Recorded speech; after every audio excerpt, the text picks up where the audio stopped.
Roger Ebert praised Angelina Jolie's 22% rated Sensuous serial killer movie you can watch for free. Angelina Jolie hasn't always delivered a Hollywood blockbuster despite her star power and caliber, and one such film caught the critical eye of Roger Ebert.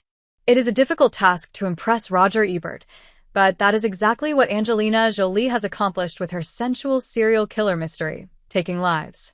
The 2004 film borrows every aspect of its plot from the formulaic thrillers of its genre, thus becoming a derivative and predictable movie without a unique identity of its own. Despite the fact, Ebert, in his review, found himself thoroughly entertained by the film.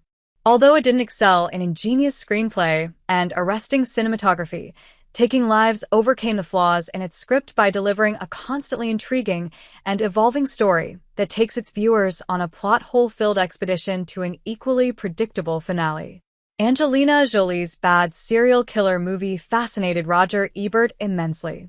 Never mind Say Seven and Basic Instinct, Angelina Jolie's 2004 serial killer thriller titled Taking Lives is the definitive murder mystery to watch if one needs a popcorn flick that does not have to command the full use of the viewer's brain or call into question their highbrow taste.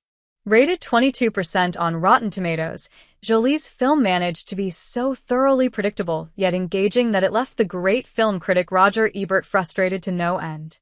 Understandably, he followed up his watching experience by typing out a review documenting every thought he had while watching the film. In doing so, Ebert gave it 3 out of 4 stars. For those uneducated about how strict and rigid Ebert can be about rating and writing about movies, his entire review of Taking Lives reads like the giddy ravings of a man who just found his new favorite guilty pleasure film. He also goes on to claim, in Taking Lives, the director understands that a certain genre of thriller depends more upon style and tone than upon plot. It doesn't matter if you believe it walking out, as long as you were intrigued while it was happening. However, it might be a good time to note that, despite being hailed as the greatest film critic who ever lived, Roger Ebert was also the man who was very critical of landmark classics like A Clockwork Orange, Gladiator, Fight Club, The Usual Suspects, and Blue Velvet via Collider. Angelina Jolie's 2004 thriller dishes out a derivative plot that keeps getting worse.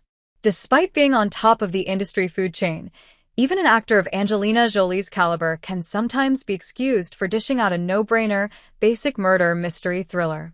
Roger Ebert certainly seemed to think so while watching the 2004 serial killer movie, Taking Lives, which is an amalgamation of every other murder mystery thriller that came before.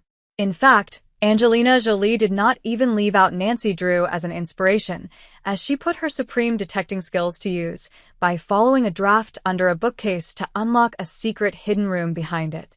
Filled with arcs like a suspicious person hiding under the bed, an evil twin, and a conspicuously placed eyewitness-turned-love interest, Taking Lives is more enjoyable when viewed as a 2-hour crash course in every Hollywood mystery thriller ever. The movie even borrowed elements from Fatal Attraction to tie together its predictable final act.